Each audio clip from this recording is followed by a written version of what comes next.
Power. It's a word we use constantly, right? We talk about powerful nations, powerful people, powerful ideas. It feels so familiar. But have you ever tried to, really pin down what it is? The closer you look, the more it kind of slips away. So that's what we're going to do today. Unpack what power really means, way beyond the obvious. So let's just start right there.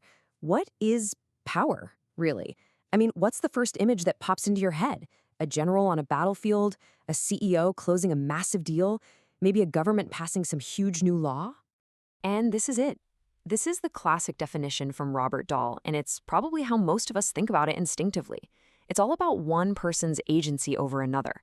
Power is a direct, observable action. A makes B do something. And you can see why this was so popular, right? It's clean, it's simple, it's easy to spot. This way of thinking leads to a pretty simple story. Power is basically something you have. It's a resource, a possession. It's like you can literally count it up. Add up all your tanks, measure your GDP, and boom, you've got a power score. More stuff equals more power. Sounds easy enough, right? But yeah, it turns out the world is a little more complicated than that. Because when people really started digging into it, that simple story just started to crumble. I mean, history is just littered with examples where this falls flat, right? The supposedly stronger side loses a war. The richer country just can't get what it wants. This idea of power as a simple possession couldn't explain what they called the paradoxes of unrealized power. This led to a really crucial shift. People started to think, okay, what if power isn't a property, something you just have, but it's a relationship that pops up in a specific situation? This means you can't measure power in a vacuum. It's always relative, and it totally depends on the context. And this quote? Man, it just perfectly nails why context is everything.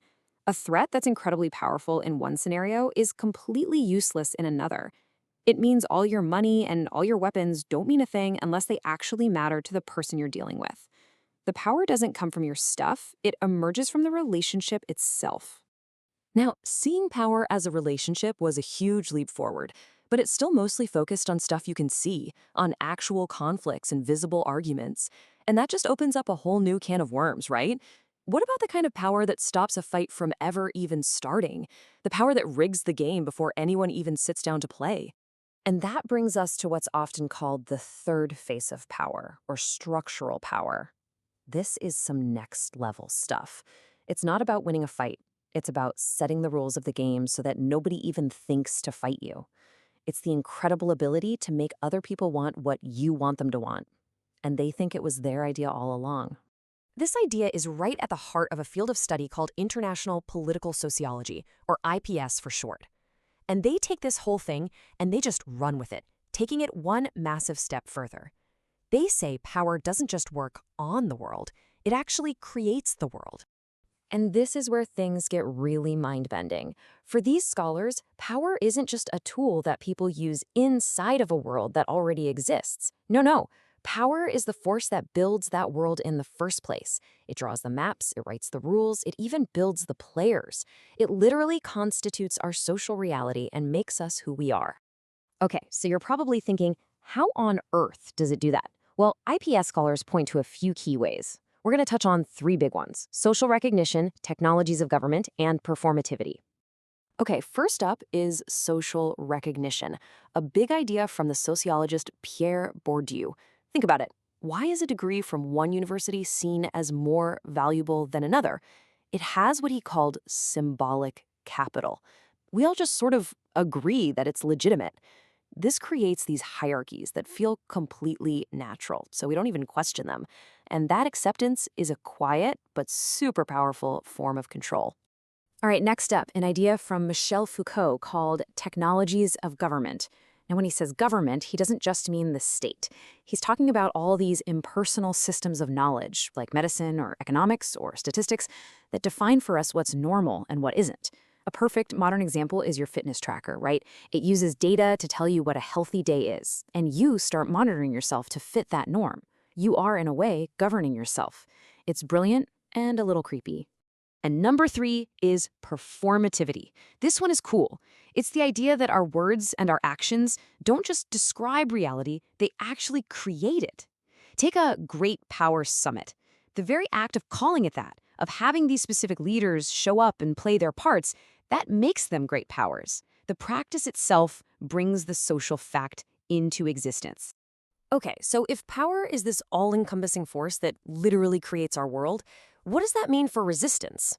I mean, is it even possible to push back against something so fundamental? The short answer is yes, absolutely, but probably not in the way you're thinking. This is really the key point here. We tend to think of resistance as the opposite of power, but it's not. They aren't two separate things fighting each other. They're totally intertwined, like two sides of the same coin. You literally cannot have one without the other. There's a fantastic way to think about this from the historian Renji Guha. He basically said that any power situation is co-produced. You've got the dominant group, sure, and they're using a mix of force and persuasion. But, and this is the crucial part, the subordinate group is never just passively taking it. They are actively responding with their own mix of collaboration and resistance. So you see, power is never this fixed, static thing. It's always a fluid negotiation, a dance. And that's how you get what we call hegemony, or a stable system. It's not when resistance disappears. It's when the people in charge are good enough at persuasion that they don't have to use much force, and when most people find it easier to collaborate than to resist. But that balance can tip at any moment. Foucault, again, really drives this home. The idea here is that wherever you find power, you find points of, let's call it, difference or friction. This pushback, this resistance, isn't something that comes from outside the system to attack it. It's part of the system's internal wiring. In a way, it's what makes power power. Okay, so we've gone on quite a journey here, from a simple definition to this complex, world-creating force. Let's try and pull all these pieces together and figure out where we've landed. You know, we started with that super simple idea. A gets B to do something, and now look where we are. We've seen that power is relational, that it's often invisible, that it shapes our very desires, and that it actually builds the social world we live in. It's not a thing, it's this incredibly complex web. And because it's so complicated, it's really easy to get it wrong when we talk about it. So here are three big traps to avoid. 1. Don't just say power did it. It's not a magic wand that explains every outcome. 2. Power isn't a person. It doesn't do things people and groups do. And 3, while politics always involves power, not all politics is just about raw domination. Which brings us back to Foucault one last time, from maybe the best summary of all. He says power isn't the thing that causes a complex situation. Power is simply the name we give to that complex situation itself. It's a label for the whole web of relationships and strategies all playing out. And that, right there, is the big takeaway. Power isn't the end of the analysis. It should be the beginning. It's not the answer, it's the thing that we need to investigate and explain. So I'll leave you with this to chew on. What are the complex, strategic power relations that are shaping your world right now?